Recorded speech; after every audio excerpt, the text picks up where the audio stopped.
my journey started probably when I was a teenager. When I was in 8th grade, I was 5'3", 145 pounds, and by the time I was in 10th grade, I was 6'3", 145 pounds.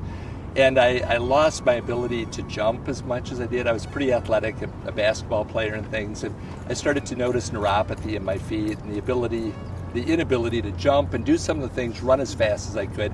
But I just didn't think it was anything other than me having growing pains.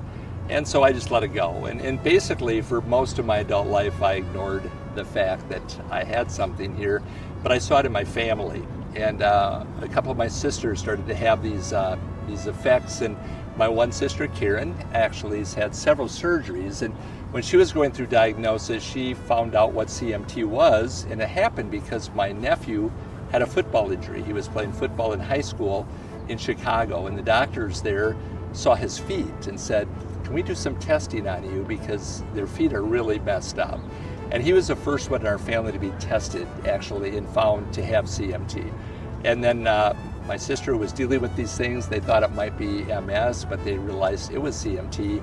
We started doing a checking back on our family. On my mom's side is where this came from. My grandfather on my mom's side, my mom, a number of my cousins have dealt with severe CMT issues. Mine have been much less, but they find their way, over time. I always decided I was stubborn and I was going to beat this no matter what. So I started running half marathons, thinking that was going to help, and that worked out great till my last half marathon, when I couldn't lift up my left foot for like the last quarter of a mile or so. I kind of had to drag it in and realized I have some issues too. I think it's just feeling the inadequacy of things that you think you should be able to do.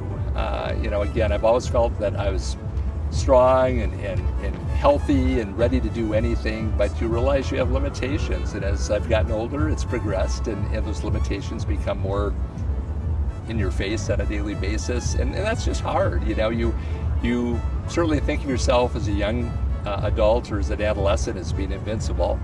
And this disease kind of helps you realize you're not a little bit faster than you should.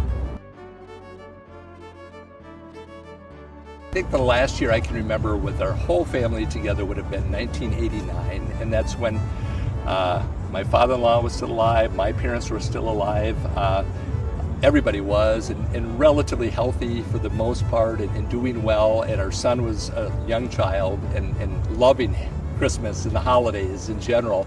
And that was a time that no matter what we did, it just felt warm, and it was wonderful because it was all about experiences, those people experiences, which continue to this day. That we a long time ago quit worrying about gifts, especially my wife and I, with each other, and have gotten a lot more to what could we contribute to, who can we help, what can we do. So while this was my favorite year so far, I'm still holding out hope to get my greatest gift going forward.